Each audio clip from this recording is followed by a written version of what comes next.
I knew something was wrong the moment I saw her laugh. Not the usual laugh that reached her eyes. This one was louder, freer, and it wasn't for me.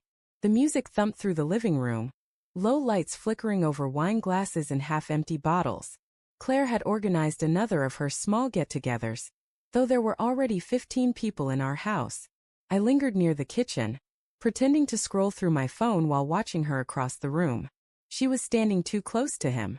That guy, Ethan, her coworker from the marketing firm. I'd met him once before. The kind of man who wore confidence like cologne. He was leaning in, saying something into her ear, and she tilted her head back and laughed like it was the funniest thing in the world. That sound used to be mine. I approached her, trying to stay calm. "Claire, can I talk to you for a second?" Her smile faltered. "Now?" "Yeah, just for a minute." She sighed, brushing a strand of hair behind her ear. "Tom, you're kind of ruining the vibe right now. Can we not do this?" Ruining the vibe. That hit harder than it should have. I swallowed the knot in my throat. "You've been with him all night." She rolled her eyes. "He's my friend. Stop making everything weird." "Claire." I said stop. Her voice cut through the noise, and suddenly a few people nearby turned to look. "God, you always do this. Can't you just relax for once?" Something inside me cracked. I stared at her, really stared. The woman I'd loved for 10 years, married for 6, who used to dance barefoot in our kitchen at midnight, now looked at me like I was an inconvenience. "Enjoy your vibe," I said quietly. And then I walked out. The cold night air hit me like a slap. I didn't even grab my coat. I just walked, past the driveway, down the quiet street, away from the music and laughter spilling from our windows. My breath fogged in the November air. Every step echoed with anger and disbelief. I ended up sitting in my car, parked around the corner. I couldn't go home, not yet. I just sat there with the engine off, watching as people came and went from the party. At one point I saw Ethan step outside to smoke.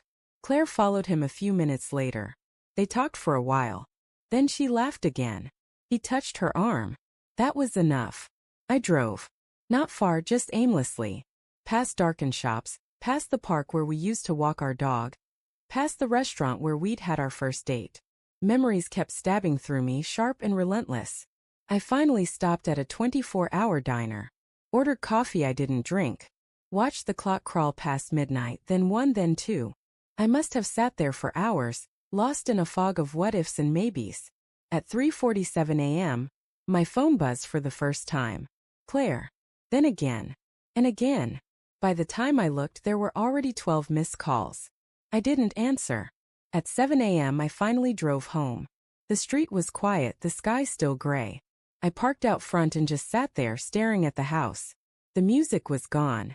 The windows dark. When I stepped inside, the living room was a mess, wine glasses everywhere, half-eaten snacks, confetti on the rug. And her, Claire, curled up on the couch, eyes red, phone clutched in her hand. She looked up when she heard the door. "Tom." Her voice cracked. I didn't say anything. "Where were you?" I was so worried. "Were you?" I asked flatly. Because last I checked, I was ruining the vibe. Her lips trembled. "I didn't mean that. I was just angry, embarrassed. You always get so suspicious." "Suspicious?" I stepped closer. "Claire, I watched you all night with him. You think I didn't see it?" "Nothing happened," she said quickly. Too quickly. "Then why 50 missed calls?" I asked, showing her my phone. She hesitated. "Because I knew you'd get the wrong idea." "Did I?" She opened her mouth, then shut it again. Tears welled in her eyes. "I made a mistake, okay? I shouldn't have let him get so close." But it wasn't. Her phone buzzed on the couch between us. A new message. From Ethan. I didn't even mean to look, but the preview flashed before she could snatch it away. "Last night was amazing. I can't stop thinking about it." The room went silent. My pulse roared in my ears. "Tom, please, it's not what you think." I laughed.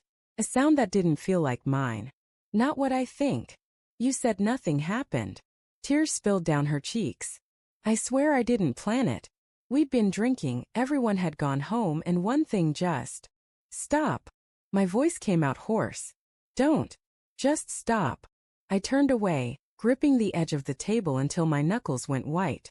My mind was spinning. trying to piece together the fragments of a night I hadn't witnessed but could now picture far too clearly. The laughter, the whispers, the touch on her arm, the silence after I left. All the signs I'd ignored because love makes you blind to the things that should make you run. She followed me into the kitchen. Tom, please, I messed up. I love you. I don't even know why. Because you wanted something exciting, I snapped. Because I'm the boring husband who doesn't get the vibe, right? Her face crumpled. No, because I thought you didn't care anymore. You've been distant, always working, always tired. I was trying to provide for us, I shouted, while you were finding excitement with your coworker. Silence fell between us. Heavy. Final. I'll go, I said finally, voice barely above a whisper. You can stay here until I figure things out. She stepped forward, grabbing my arm. Don't do this. We can fix it. Can we? I looked at her hand on my sleeve, those familiar fingers that once felt like home, and all I could see was his touch on her skin. You broke something I can't put back together. I pulled away. I spent the next few days at my brother's place. Claire called, texted, begged. Each message blurred into the next, apologies, promises, explanations. I didn't reply. On the third night, she sent one final message. I ended things with him. I'm so sorry. Please don't hate me. I stared at it for a long time. My thumb hovered over the keyboard, but I didn't know what to say. Hate her? No. That was the worst part. I still loved her. Despite everything, I still wanted the woman I thought she was. But love isn't supposed to hurt like this. A week later, I went back to the house to pick up some things. She was there waiting, pale, tired, wearing my old sweatshirt. Tom, she said softly, can we talk? I hesitated, then nodded. We sat in silence for a while before she spoke. I know I don't deserve forgiveness. I just want you to know it wasn't about him.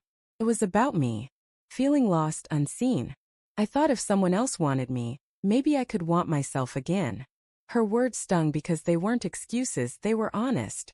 I see that now, I said quietly. But understanding it doesn't make it hurt less. She nodded, tears falling silently. So what now? I looked around the house, the framed photos, the plants she loved, the faint smell of her perfume still clinging to the air. I don't know, I admitted. But I can't stay where trust is dead. She broke then, sobbing into her hands. I turned away because if I didn't, I'd fall apart too. As I walked out the door, she called after me, voice trembling. Tom, please don't go. I paused at the threshold. The same door I'd walked out of that night when she told me I was ruining the vibe. Only now, the silence behind me wasn't filled with laughter or music. Just regret. I didn't look back. Because sometimes, love doesn't die with betrayal. It just quietly accepts that staying would mean losing yourself. And by morning, when I checked my phone again, there were 47 missed calls. But this time I didn't answer a single one.